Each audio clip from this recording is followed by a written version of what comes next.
Hey guys, so I wanted to send out a quick video as I'm heading home about following up. Because I say all the time, the fortune is in the follow-up. The fortune is in the follow-up. And what do I mean by that? You got to remember, people are so busy in life these days that they truly, at times, may not forget to respond back to you. Or deep down in their like their gut down there, they want to be part of our challenge group, but they want to do something, or maybe they don't know that they want to do it, but they need that little nudge, need that little help, they need that little reminder of us to follow up. So you need to follow up, and you have to not worry about thinking that, oh my God, I'm following up. So the fortune is in the follow-up. It's so key. So a couple little tips that I use. Number one is that if I send somebody a message, send them an invite, and they respond back, they're interested, and then I send them maybe step 2, which is their why, for example, and then a day goes by and they don't answer, what do? I always follow up, and I say something like, hey Dave, I just wanted to follow up and touch base because I didn't hear back.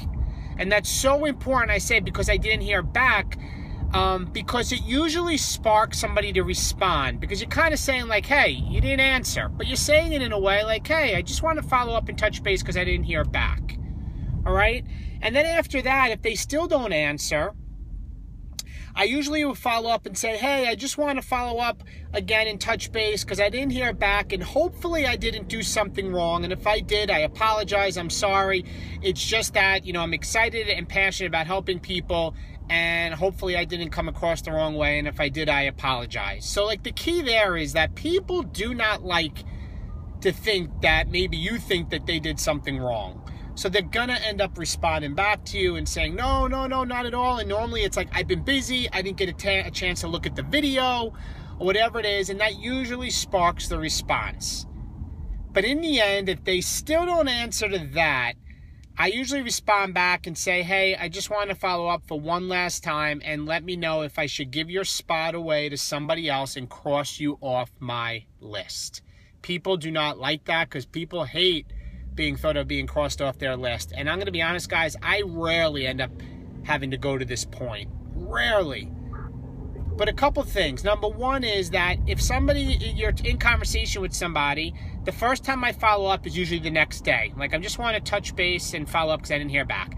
If they don't answer, then I'll probably wait like a day and a half. Not the next day, but maybe the day after, right in the morning, I'll message them and I'll do about, hopefully I didn't say something wrong. And then if they don't answer, I give it like 2 days and do the cross off the list comment.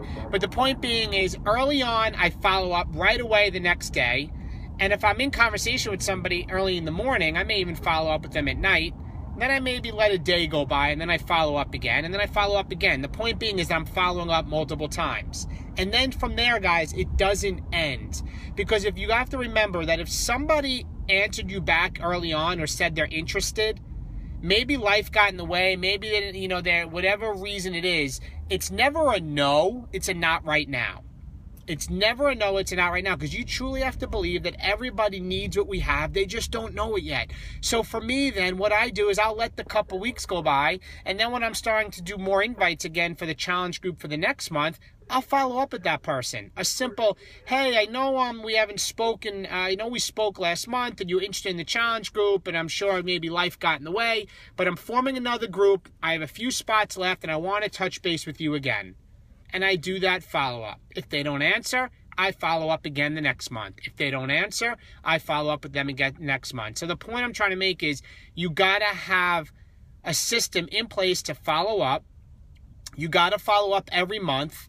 And you truly got to believe in what we have and realize that if they answered you the first time, that they had some interest at some point and probably something got in the way, and it's not you. Don't ever think it's you that was the problem. It's not.